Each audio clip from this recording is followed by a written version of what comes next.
Jeg skal tilbake til trafikksikkerheten. Og mitt spørsmål går da til Magnhild Meltveit Kleppa. Og det skyldes at jeg ikke er fornøyd med de svarene som vi fikk i forrige runde. Når det er sagt, så betviler ikke jeg at statsråden blir like fortvilet når ungdom drepes i trafikken, eller når småbarnsfamilier blir hardt skadd eller drept i møteulykker. Jeg tror at statsråden har et like sterkt engasjement for dette som oss andre. Men samtidig så må vi som politikere også markere at noe er viktigere enn andre ting. Og når det gjelder trafikksikkerhet, så er det en realitet at regjeringen har trappet ned bevilgningene til trafikksikkerhet i forhold til Nasjonal transportplan.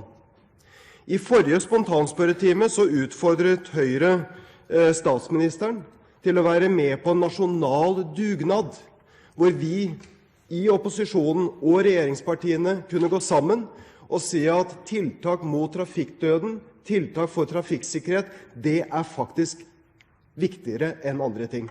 Det er årsaken til at vi av og til inngår brede forlik i Stortinget.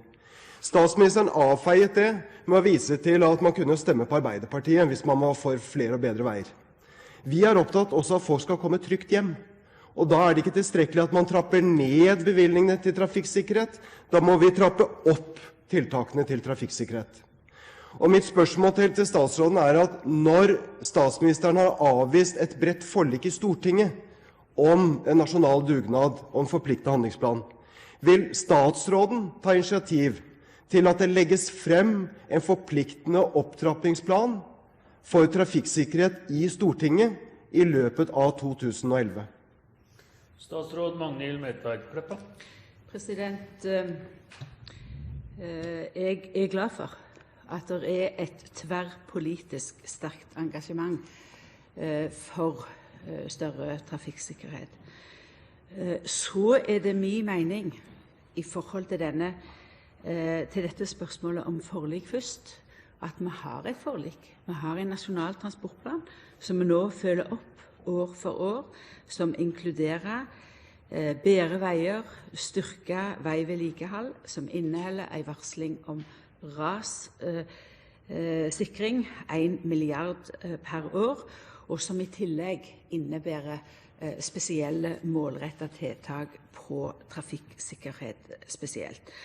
Og la meg da si at for det første, vi bevilger langt mer midler i dag enn tidligere totalt på veisektoren. Det tror jeg Jan Tore Sanner og meg er enige om.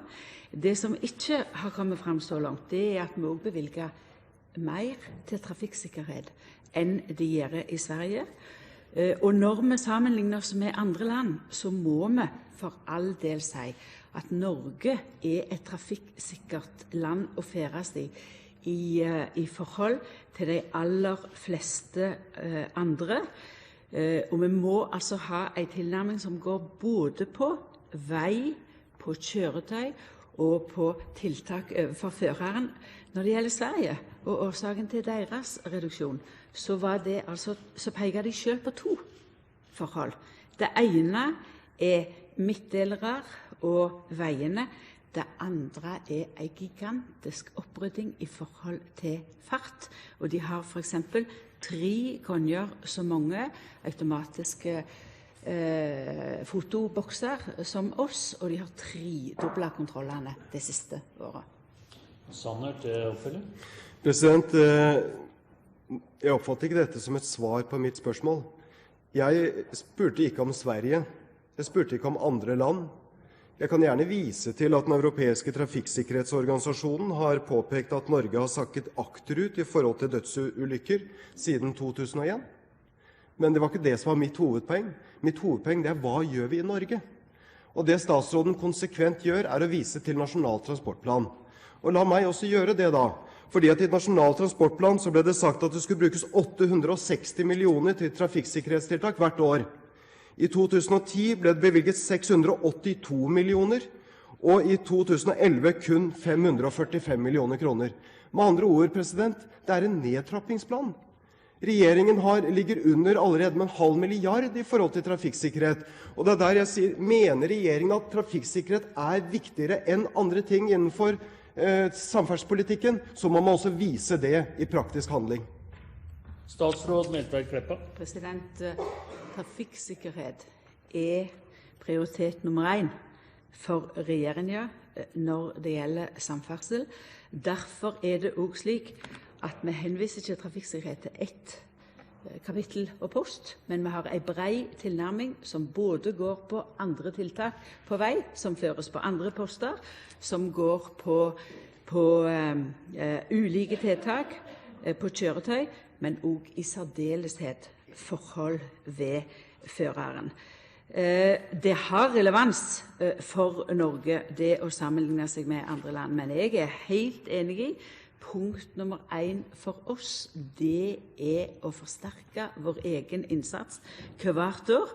Det mener jeg vi gjør, og jeg mener resultater i hermetegn så langt, altså at tallet på alvorlige ulykker går ned, det viser at det nytter. Så til forlik, det kommer nye muligheter ved hvert budsjett i forhold til det.